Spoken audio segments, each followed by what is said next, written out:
Hey friends, Ash here. Welcome back to Gents. Hope that you're doing well. So many people and also so many fragrance brands and fragrances want to be popular. They want to be loved. They want to be adored. They want to be seen and smelled. Aren't I the popular one? But popularity can be kind of like a monkey's paw. You wish for that popularity and then one of the claws curls and you realize, uh-oh, now I'm a target. And that's what we're doing today. We are putting the 15 most popular best-selling men's fragrances at Macy's.com as of this video and ranking them from best To worst. Yay. I don't have all the fragrances lined up right here for you to see just yet, but here are all those fragrances. So with all those names there, start formulating in your mind, okay, how would I rank this from 15 to 1? We'll see how similar or different our answers are. All of these will be linked in the description below in the order that I have them ranked out. And unfortunately, I did not sit down beforehand and think about, okay, which one should I put? Where should I put it? So basically, I'm flying by the seat of my pants here. Yay, anxiety. If there's one thing I despise, it's taking a whole bunch of fragrances that I like, like all of them, and then saying, oh, well, this one's the worst. Because it doesn't leave me feeling good. It does not spark joy.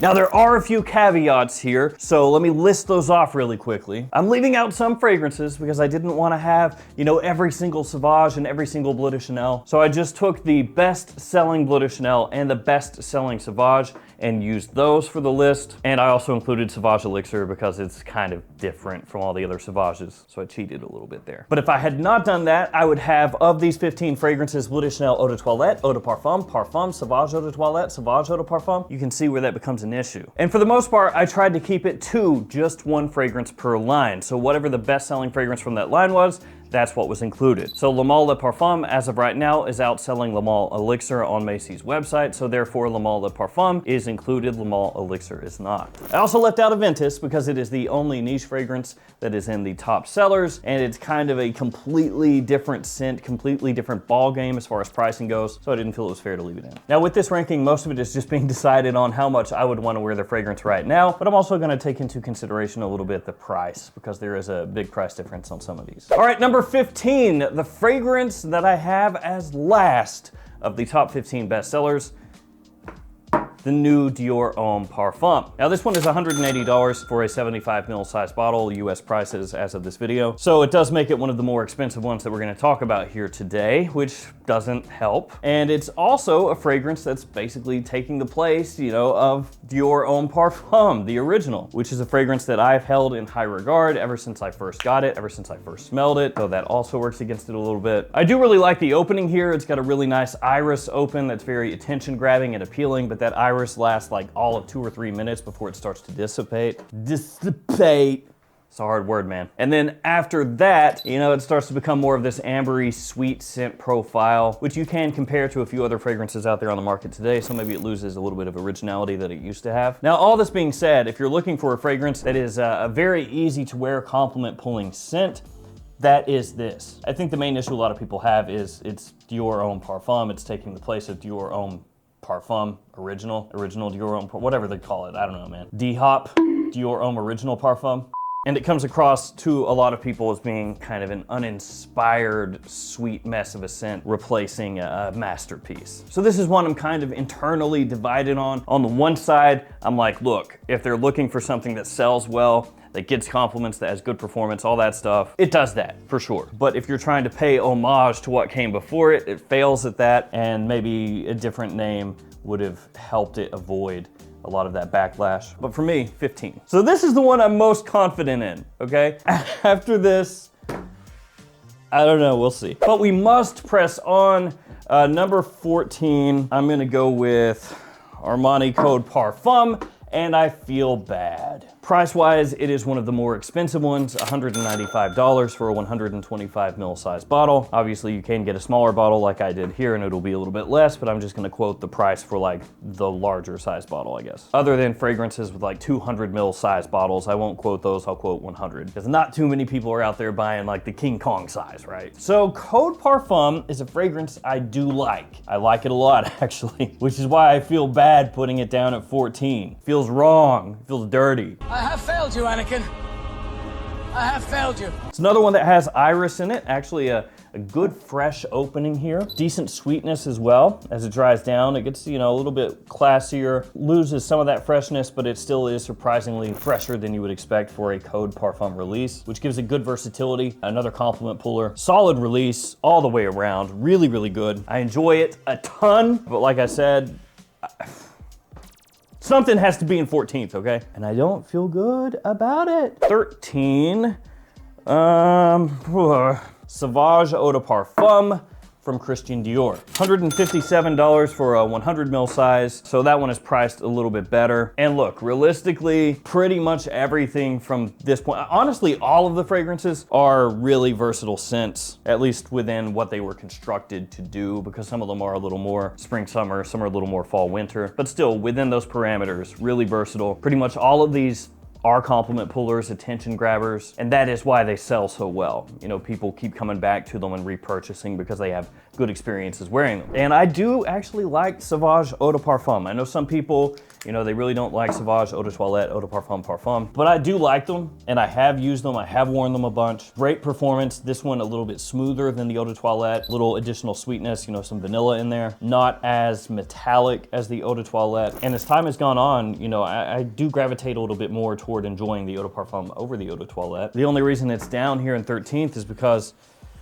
there's some really good stuff to come. Like this one, number 12, I'm gonna go Guilty Love Edition. So this one is about the same price as the Sauvage. It's $155, but that's for a 90 mil, not a 100 mil. So $2 less, but 10 milliliters less. So cost per ml, a little bit more expensive. But Love Edition, man, this new one, it grows on you. I liked this one a good amount when I did my first impressions, which I had only had the fragrance like a couple days at that point. But it has matured a little bit in the bottle, or I've gotten used to it maybe, and it smells even better today. So initially it was reminding me a little bit of like, not the same as Myself, but a similar idea in the sense of having white florals that are, you know, clean, a little bit sweet, cozy. And I think as far as the general idea, it still is in that wheelhouse of Myself, but side by side, they are decently different, although you would probably wear them same times and places and stuff like that. But this one is really rich. It's got some body to it, you know, it's kind of thick, but then still fresh and, like I said, clean as well. Again, don't get me wrong, it's got a simple note breakdown. It's not something that's like, you know, really warm, sweet, heavy, luxurious with oud and tobacco and this, that, and the other thing. But for this type of fragrance, you know, white floral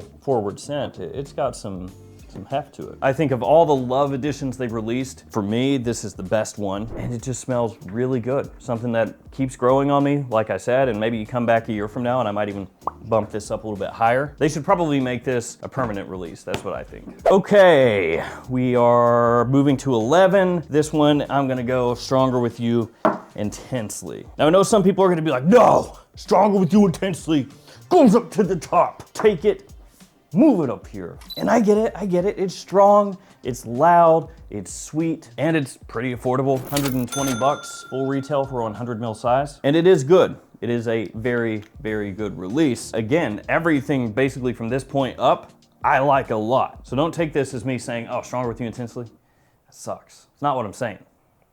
It's really good. I'm questioning everything. I hate this. And I am fighting internally about moving this up because the price is lower. I'm like struggling right now. Fall and winter time, absolutely stunning. I do have like a little preference towards Stronger With You, absolutely, over this one, and I like the new Stronger With You Parfum a lot. But for now, I'm gonna put it here. Oh no, I hate this. Okay, we are at number 10. I am gonna go with Eros Eau de Parfum, which this one is also very affordable. 115 bucks for a 100 ml size bottle. And so I think if you're shopping full retail and you do give a little more weight towards the price, then absolutely I could see moving this one and this one right here up because they are so affordable. I have long enjoyed Eros as just an everyday fragrance, year round. I think that you can wear this any season. Yes, in summer, don't go as heavy, but yeah, you could wear this daytime, nighttime, any season. And while it is sweet, and while it does have good performance, the scent profile here itself is really appealing to pretty much everybody. I've said this a bunch of times as well, but Eros across the line, I used to wear them to the office back when I worked in an office with some frequency, and always worked super well. I mean, when you have a fragrance, honestly, like any of these, that has a really appealing scent profile, usually it's office safe, just as long as you don't go crazy heavy. So we're gonna put that right there. Now, I'm giving you guys the retail prices. I'm not using discounter prices because that can skew things heavily towards something like maybe Eros here, because some of these fragrances at discounters are gonna be marked off a good amount versus some of the others. So for example, a Chanel, you're not really gonna find that discounted, right? But a Versace, you can find that discounted. And if you're bumping something that's like 50 bucks up against something else that's like 155, 165, something like that, then it gets really skewed towards the cheaper one where you'd be like, well, bang for buck, that's a much better buy. So that's why we're keeping it retail prices here. But for most of you out there, you probably should be shopping at discounters if you're wanting to save the most money. And if you do want to save money, here are some coupons you can use to save more money. That's crazy. The JOMASHOP codes only work within the app, and those bad boys change every couple months or so. So if you have yourselves a phone that is smart, then you can download the JOMASHOP app, which looks the exact same as their website, and then plug those codes in when you check out to save a little cash. And then there's also codes for FragFlex, the perfume box, and a singular code for a maximum aroma, along with a number of other codes as well. We are at number 9, and I'm gonna go with myself. This is $155 for a 100 ml size bottle, and that is like the quintessential clean contemporary fragrance that you can spray on and go anywhere and get positive reaction. It's very clean, very sweet, white floral forward with a bit of citrus in there as well. It is enormously popular, which all of these are, and I do love this one as a day-to-day fragrance a lot, but there are just some other ones that hit a little harder for me. Still a great release. This is getting very difficult now. Number 8, I'm gonna go with another YSL Y Eau de Parfum.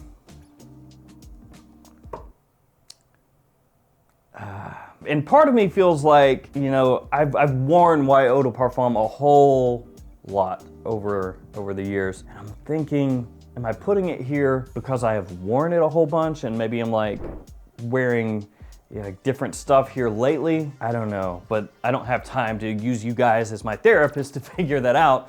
So here it is. Price-wise, kind of right in the middle, $155 for 100 ml size bottle.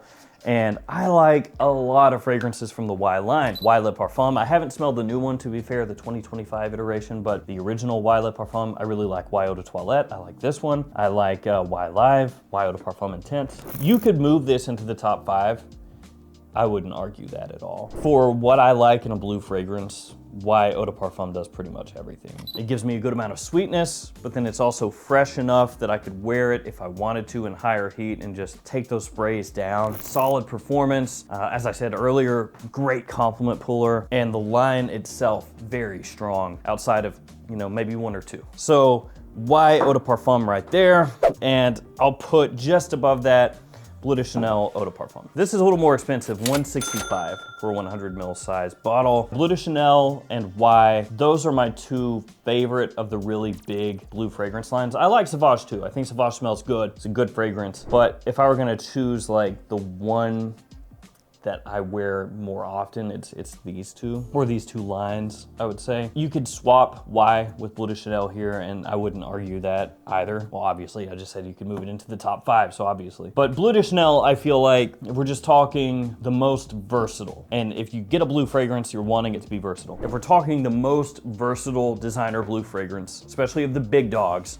I think it's this one. Because Bleu de Chanel, you can easily wear all year, day or night, very easily. And it's fresh enough that it's gonna work in high heat situations. It is a great casual fragrance, great office fragrance, but I also feel like of these big 3, that Bleu de Chanel is the one that you could wear in formal situations or more business centric situations and it would work the best. So I'm gonna put it right there and I feel terrible about it. So we are at number six, Le Male Le Parfum. Actually price-wise, really good, like $146 for a 125 ml size bottle. So even though it's a Parfum, it is cheaper than most of these other ones over here. Basically, it's cheaper than everything except these two. And it comes in a 125 ml size. So even though it's 146, you're getting 25 milliliters more than pretty much all the other ones here, other than like this one is in a 90 and that one's in a 75, but you know what I'm saying. If Le Male Elixir, as of this video, was outselling Le Male Le Parfum, I would have moved it up higher because I do like that one a little bit more. But Le Male Le Parfum is still great. Fall and winter time smells amazing. It's got that little throwback feel to the original Le Male, but done in a more modern way, made much warmer, much more inviting, magnetic. Smells amazing. And that little bit of iris in there don't hurt. Don't hurt? It don't hurt. Whew. Right, top five. Number five, gonna go the Most Wanted Parfum. Another great price. This one, 125 bucks for a 100 ml size bottle. That is a great deal when you compare it to most average prices. That is a fall, winter killer. It is stunning when it's cold outside. It has like this faint waft of touch of smoke with the incandescent woods that it has, red ginger as well. It's sweet, but not too sweet. It's another one that smells just magnetic, alluring, great performance with that one as well. And as far as most masculine fragrances go nowadays, that one has a little more of a masculine touch instead of being quite too sugary. I mean, it's still sweet, but not as overloaded as some others. Not that that's a bad thing necessarily. I do like sugar from time to time. And by time to time, I mean literally always inject that into my veins, please, thank you. Number four, go Sauvage Elixir. For really one reason, it is $255 for a 100 ml size bottle. Easily the most expensive of everything here. It is pricey. That being said, you do get what you pay for. Amazing performance for me. Great longevity, huge projection, very masculine, very woody, spicy. It's got kind of a throwback feel to it, done in a modern way. We talked about that with this one here, but same thing going on with Sauvage Elixir, even more so with Sauvage Elixir. And I would move this one up, but I feel, taking price into consideration a little bit, that it is just so much more expensive that maybe it's not quite as good a buy. But discounters, again. Number three, we are in the top three, going Le Beau Le Parfum. $145 for a 125 ml size bottle. Again, really cheap, comparatively speaking, at full retail. And with this one, I get to scratch kind of like my Invictus Victory Elixir itch. You know, it's not the same as that one, but they have some similarities in how the sweetness comes across. Really nice tropical scent, creamy, decadent once again, a little heavy for summertime. I know some people really love Le Beau Le Parfum for summer, but for me, if I do wear it then, I would tone down the sprays. And with the whole line, you know, I'd probably go Flower Edition, Paradise Garden, or Le Beau Eau de Toilette over this one during summer. But spring, fall, and winter, that stuff smells fantastic. And it's one of my more complimented fragrances, so that helps too. All right, we are down to two. Number two, Born in Roma Intense. Gonna go with that one. 150 bucks for 100 mils. Kind of right in the middle, price-wise, maybe slightly toward the cheaper side. This is just another one that works really well for me. That's how a lot of times these rankings are gonna go, right? Like if you watching this video get insane amounts of attention wearing Dior Homme Parfum, then you might say, this is the best one. This is the number one. And that's how it is with Born in Roma Intense for me. Just really works well. Another one, solid performance and in the air. Just one of the most addictive scents. Like to me, when I smell that, when I'm wearing it, I just want to wear it again and again and again and again. It does have a decent amount of vanilla in there, so you gotta like vanilla, touch of woodiness as well, and a bit of lavender also. So got that clean, masculine, sweet scent profile and does it very well. And year-round usage for me too. So that leaves only one, and this is the one that's lasted, so I guess that makes it number one. ADG Profondo, 145 for 100 mils, so a little more affordable. And I am a bit biased because ADG, the original ADG, is really the fragrance that got me kick-started into really being into fragrances. Now, my very first fragrance ever was Brut, and then Dracar Noir came right after that. That was when I was in elementary school wearing Dracar Noir. Perfect match, by the way, perfect fit. So I swear I was the only kid in the entire school wearing Dracar Noir. At the time, I thought it was cool. First step to acquire noir. But anyway, yeah, the original Acqua di Gio, fell in love with it, and that got me into getting this, getting that, getting this, getting that, and now all this. And I really like what they've done with Profondo. Most of the time with reformulations, changes, kind of iffy, but this one was good. It's sweet, green, fresh, you know, little minerality to it, ultra easy to wear. Don't even have to think about it. I've already put a little miniature dent in this one, even though I've not had it all that long. And for me, in the summertime, this new Acqua di Gio Profondo, it's what I want to wear like all the time. It's got that little throwback feel to it, you know, touch that nostalgia part of my brain, but then smells extremely good nowadays. Works very well, people love it, and the price, not too bad either. So there we go. Yeah, you catch me on a different day. This is probably gonna be rearranged a bit. And as I said before, all of these fragrances, realistically, if you're looking for something people-pleasing, all of these are. That's why they're best sellers. Sometimes you don't have to look all that hard to find something if all you care about is versatility and are other people gonna like it, and that's pretty much all these. From this point forward, I have little confidence, and I'm sorry, little buddy over here, but that's just where you gotta be right now. Now, as time goes on, obviously, a lot of these fragrances will maintain their position as a best-selling fragrance. Some will drop, and eventually some of these will even be discontinued. But for now, at this moment in time, these right here are some of the most popular fragrances in the US and roughly where I rank them to my own taste. Thank you guys for hanging with me. Stay safe out there. Take care of yourselves. Let me know your top 3 of these, and I will see you again tomorrow with another fragrance video. See you guys.